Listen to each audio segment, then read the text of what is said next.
भोपाल से प्रस्तुत हैं प्रादेशिक समाचार। मैं समाचारों के साथ बाबूलाल अहिरबार।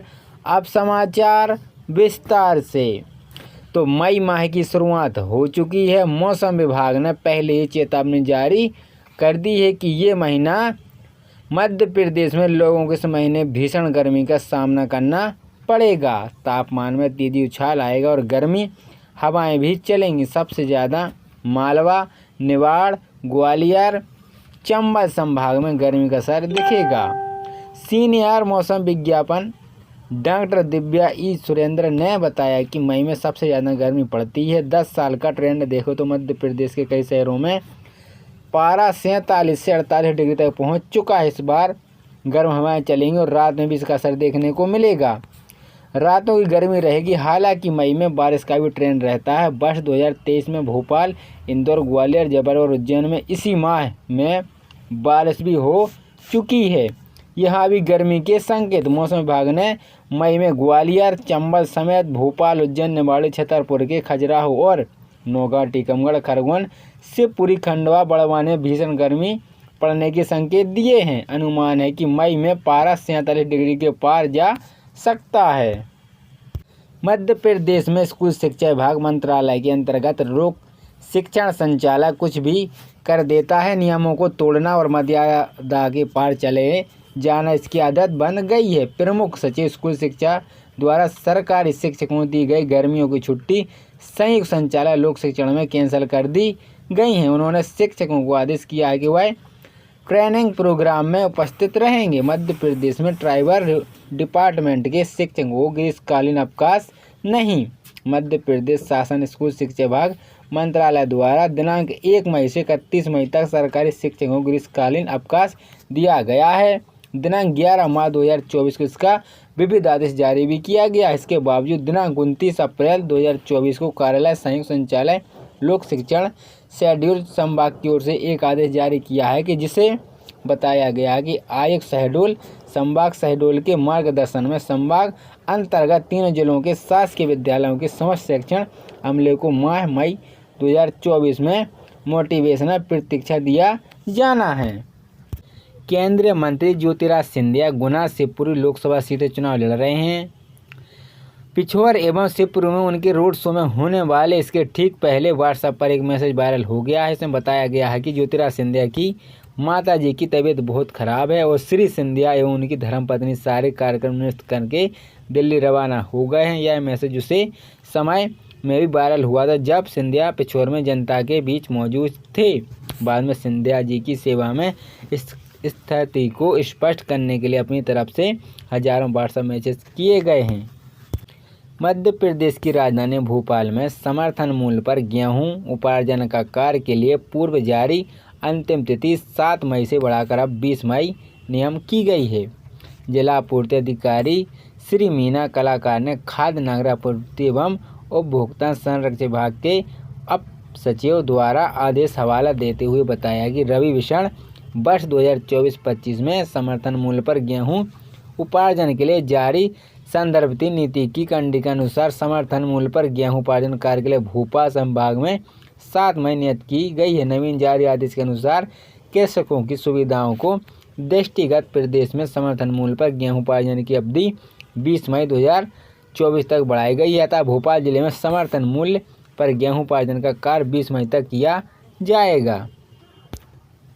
मध्य प्रदेश की राजधानी भोपाल के प्रत्येक घर में मतदान पर्ची देने के लिए बूथ लेवल ऑफिसर एवं स्वयं आएगा। कलेक्टर एवं जिला निर्वाचन अधिकारी श्री कौशलेंद्र विक्रम सिंह द्वारा इसके लिए विशेष निर्देश दिए हैं कि उल्लंघन करने वाले बीएलओ के खिलाफ कार्रवाई की जाएगी। सिर्फ पर्ची नहीं देना बल्कि मतदान के लिए प्रेरित भी करना है। मध्य प्रदेश में लोकसभा चुनाव के तीसरे चरण में सबसे हाई प्रोफाइल चुनाव गुना शिवपुरी लोकसभा सीट पर लड़ा जा रहा है। केंद्रीय मंत्री श्री ज्योतिरादित्य सिंधिया ने इस चुनाव में पूरी ताकत लगा दी है। यहाँ तक कि वहाँ भारतीय जिन्होंने पूरे प्रदेश में भाजपा का प्रचार नहीं किया। सिंधिया के समर्थन में पिछोर में रोड शो कर रही हैं, लेकिन उनकी बुआ यशोधरा राजे सिंधिया ने अपना तक उनके लिए एक अपील भी नहीं की है। यशोधरा राजे सिंधिया पूरी तरह से स्वस्थ हैं। यशोधरा राजे सिंधिया को लेकर मध्य प्रदेश में एक बार फिर चर्चा में शुरू हो गई है। समाजवादी पार्टी के राष्ट्रीय अध्यक्ष अखिलेश यादव ने कोविड पर सरकार को घेरा। उन्होंने एक पोस्ट में लिखा है कि सत्ताधारी दल ने वैक्सीन की कंपनी से चंदा लेकर जनता की जान बचाई। उन्होंने कहा कि उनका शक और डर सही साबित हुआ है, सबको वैक्सीन लगा दी। इसके साथ ही अखिलेश ने कोविडशील्ड मामले की उच्च स्तरीय न्यायिक जांच की मांग करते हुए कहा कि जिम्मेदार लोगों को मुकदमा चलाना चाहिए। उन्होंने कहा कि पार्टी ने लोगों की हत्या का षड्यंत्र रचा है। मुख्यमंत्री लाडली बहना योजना की 1.29 करोड़ लाभार्थी बहनों के लिए खुशखबरी है।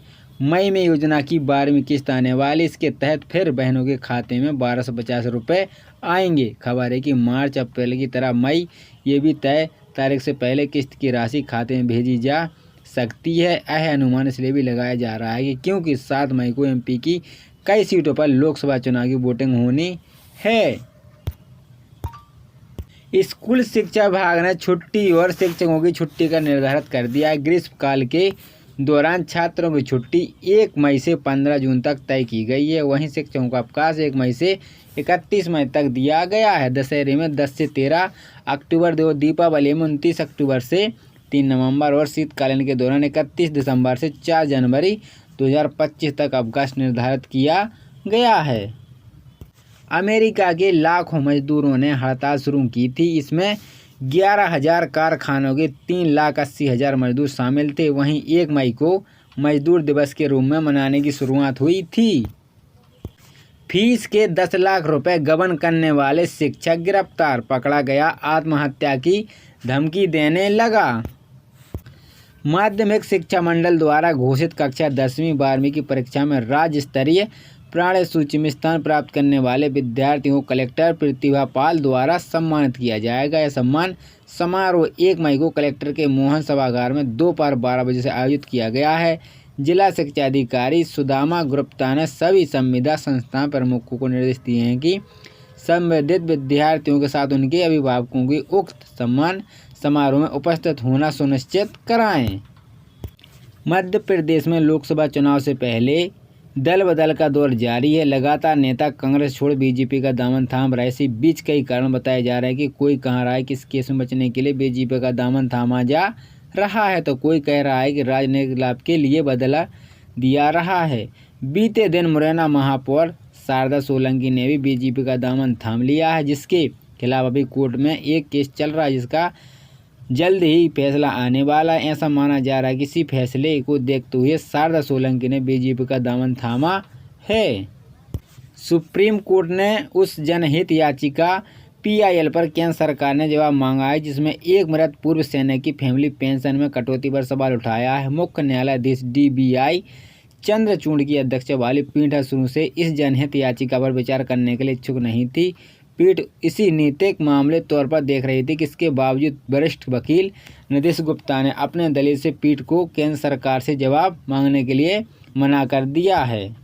लोकसभा चुनाव 2024 में मध्य प्रदेश मानव दल बदल का अखाड़ा बन गया है। यहाँ बड़ी संख्या दिग्गज कांग्रेस नेता, पूर्व मंत्री, विधायकों के साथ आम कार्यकर्ता बीजेपी में शामिल हो चुके हैं और यह सिलसिला लगातार जारी। इंदौर लोकसभा के कांग्रेस प्रत्याशी अक्षय कांत बम ने वक्त पर नामांकन वापस लेकर बीजेपी की सदस्यता ले ली है। कांग्रेस के थोकबंद दल बदल दोनों दलों में बयानबाजी का दौर भी चल रहा है। इसी बीच बीजेपी नेता और राज्य के मंत्री गोविंद सिंह राजपूत का बड़ा बयान सामने आया है। राजपूत का कहना है कि प्रदेश कांग्रेस अध्यक्ष जीतू पटवारी भी बीजेपी में आ सकते हैं।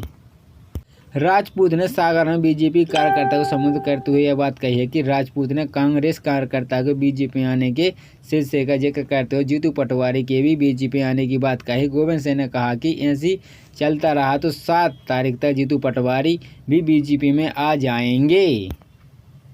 गोविंद सिंह राजपूत कार्यकर्ताओं से बोले, जिस तरह बीजेपी में कांग्रेस नेताओं का आना लगा हुआ हो सकता है 7 मई तक जीतू पटवारी भी बीजेपी में आ जाएंगे।